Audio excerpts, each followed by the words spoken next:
ಹುಬ್ಬಳ್ಳಿಯ ವೀರಾಪುರ ಓಣಿಯಲ್ಲಿ ಮನೆ ಹೊರಗೆ ಒಣಗಲೆಂದು ಹಾಕಲಾಗಿದ್ದ ಮಹಿಳೆಯರ ಒಳ ಉಡುಪನ್ನ ಕದಿಯುತ್ತಿದ್ದ ಸೈಕೋ ವ್ಯಕ್ತಿ ಕೇವಲ ಮಹಿಳೆಯರ ಒಳ ಉಡುಪುಗಳನ್ನಷ್ಟೇ ಕದಿಯುತ್ತಿದ್ದ ಎಂಬ ವಿಚಾರ ತನಿಖೆ ವೇಳೆ ಬೆಳಕಿಗೆ ಬಂದಿದೆ.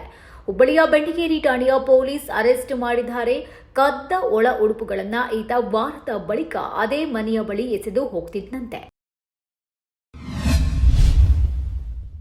ಬಿಗ್ ಬಾಸ್ ಕನ್ನಡ ಸೀಸನ್ 12ರ ಶೋನಲ್ಲಿ ಮೊದಲ ಜಗಳ ಶುರುವಾಗಿದೆ. ಎರಡನೇ ದಿನವೇ ಸ್ಪರ್ಧಿಗಳ ವಿರುದ್ಧ ಕಿರಿಕ್ ಹೆಚ್ಚಾಗಿದೆ. ಅಶ್ವಿನಿ ಗೌಡ, ಗಿಲ್ಲಿ ನಟ ಹಾಗೂ ಕಾವ್ಯ ಶೈವಾಗೆ ಕೆಲವು ಕಿವಿಮಾತು ಹೇಳಲು ಪ್ರಯತ್ನ ಮಾಡಿದ್ದಾರೆ. ಮಾತಿಗೆ ಮಾತು ಬೆಳೆದಿದೆ. ಗೌರವ ಇರ್ತಿದ್ರೆ ಹೋಗೆ ಬಾರಿ ಅಂತಿದ್ದೆ ಎಂದು ಗಿಲ್ಲಿ ನಟ ಅಶ್ವಿನಿ ಗೌಡಗೆ ಹೇಳಿದ್ದಾರೆ. ಅಶ್ವಿನಿ ಗರಂ ಆಗಿದ್ದಾರೆ. ಬೆಂಗಳೂರಿನ ಚನ್ನಸಂದ್ರ ಸರ್ಕಲ್ ಬಳಿಯ ರಸ್ತೆಯನ್ನ ಮೊನ್ನೆಯಷ್ಟೇ ಸೆಪ್ಟೆಂಬರ್ 27ರಂದು ದುರಸ್ತಿ ಮಾಡಲಾಗಿತ್ತು. ಕೇವಲ 2 ದಿನಗಳಲ್ಲಿ ಈ ರಸ್ತೆಯು ಮತ್ತೆ ಯಥಾಸ್ಥಿತಿಗೆ ಬಂದಿದೆ. ಸ್ಥಳೀಯರು ಅಸಮಾಧಾನ ವ್ಯಕ್ತಪಡಿಸಿದ್ದು ದುರವಸ್ಥೆಯ ವಿಡಿಯೋ ಮಾಡಿ ಸೋಷಿಯಲ್ ಮೀಡಿಯಾದಲ್ಲಿ ಹರಿಬಿಟ್ಟಿದ್ದಾರೆ. ಬೆಂಗಳೂರು ರಸ್ತೆ ದುರಸ್ತಿಯ ಹೀನಾಯವಾಗಿ ಸೋಲು ಕಂಡಿದೆ.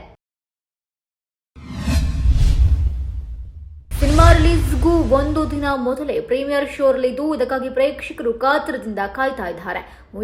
ಮೂವಿಯ ಅಡ್ವಾನ್ಸ್ ಟಿಕೆಟ್ ಬುಕಿಂಗ್ ಆರಂಭವಾಗಿದ್ದು, ಸಾವಿರಾರು ಕೋಟಿ ರೂಪಾಯಿಗಳ ನಿರೀಕ್ಷೆ ಮಾಡಲಾಗಿದೆ. 3 ವರ್ಷಗಳ ಹಿಂದೆ ತೆರೆಗಪ್ಪಳಿಸಿದ್ದ ಕಾಂತಾರ 2 ಸಿನಿಮಾ ಪ್ಯಾನ್ ಇಂಡಿಯಾ ಮಟ್ಟದಲ್ಲಿ ಬ್ಲಾಕ್ ಬಸ್ಟರ್ ಹಿಟ್ ಆಗಿತ್ತು. ಕರ್ನಾಟಕ ಮಾತ್ರವಲ್ಲ, ಆಂಧ್ರ, ತಮಿಳು, ಕೇರಳ, ತೆಲಂಗಾಣ ಸೇರಿ ಉತ್ತರ ಭಾರತದಲ್ಲೂ ಸಿನಿಮಾವನ್ನು ದೊಡ್ಡ ಮಟ್ಟದಲ್ಲೇ ವೀಕ್ಷಣೆ ಮಾಡುವ ಸಾಧ್ಯತೆ ಇದೆ.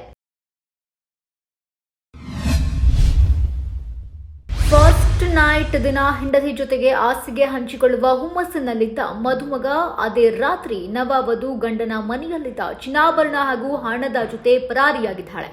ವಿಷಯ ತಿಳಿದು ಎಲ್ಲರೂ ಆಘಾತಕ್ಕೊಳಗಾಗಿದ್ದಾರೆ. ರಾಜಸ್ಥಾನದ ಅಜ್ಮೀರ್ನ ಕಿಶನ್ಘರ್ ಘಟನೆ ನಡೆದಿದೆ. ನಮ್ಮ ಕಡೆ ಈ ರೀತಿಯ ಫಸ್ಟ್ ನೈಟ್ ಸಂಪ್ರದಾಯವಿಲ್ಲ ಎಂದಿದ್ದಾಳೆ. ಅಷ್ಟರಲ್ಲೇ ರಾತ್ರಿ ಆಗಿದ್ದರಿಂದ ಎಲ್ಲರೂ ಮಲಗಿದ್ರು. ಮಧ್ಯರಾತ್ರಿ ಆಕೆ ಬಿರುವಿನಲ್ಲಿದ್ದಾಗ ಬಂಗಾರ ಮತ್ತು ಹಣವನ್ನೆಲ್ಲ ಕದ್ದು ಮನೆಯಿಂದ ಪರಾರಿಯಾಗಿದ್ದಾಳೆ. ಇದರ ಹಿಂದೆ ದೊಡ್ಡ ಜಾಲವೇ ಕೆಲಸ ಮಾಡಿರೋ ಅನುಮಾನ ವ್ಯಕ್ತವಾಗಿದೆ.